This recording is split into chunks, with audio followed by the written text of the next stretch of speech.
This is Looking Forward for Astronomy 100 for Monday, the 17th of February, 2014. As you get ready for class on Wednesday, I'd like you to read Units 21.3 and 21.4, Units 22, 24, 44, and 45 for class. I'd like you to think about the next couple of things. I'd like you to think, for example, of the sun. There's the sun as a star. Here's the Earth going around in its orbit around the sun. And let's say here's Mars going as its orbit around the sun. Now, if I'm going to start on the Earth and I want to try and get myself out to Mars, what do I need to do to make that happen? Well, you know the answer. I have to attach a rocket. In our case, attaching a rocket means that we're going to be adding some energy. I'll make that an E here. And so to get from one orbit to another orbit, we have to add some energy. Think for comparison about the following problem. What if I had a nucleus of an atom? I'll write N here for nucleus.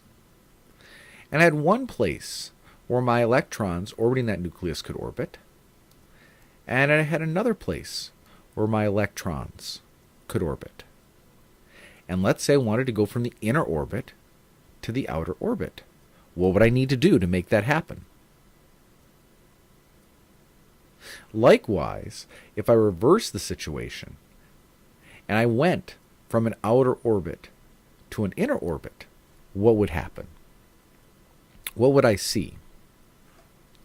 The second question here is related. That is, if I'm talking about energy, and that energy I'm talking about is for systems like atoms and stuff, what carries that energy?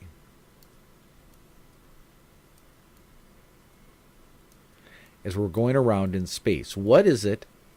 What form is that energy in as I try and see it with my eye? Finally, the last thing to think about is if there's energy associated with going from one orbit to another in gravity and one orbit to another inside of an atom, are those going to be the same if the orbits are the same? Are they going to be the same if the orbits are different? And how does that help us? Think drug testing at Sochi. We'll talk about that and more when we get together on Wednesday. See you then.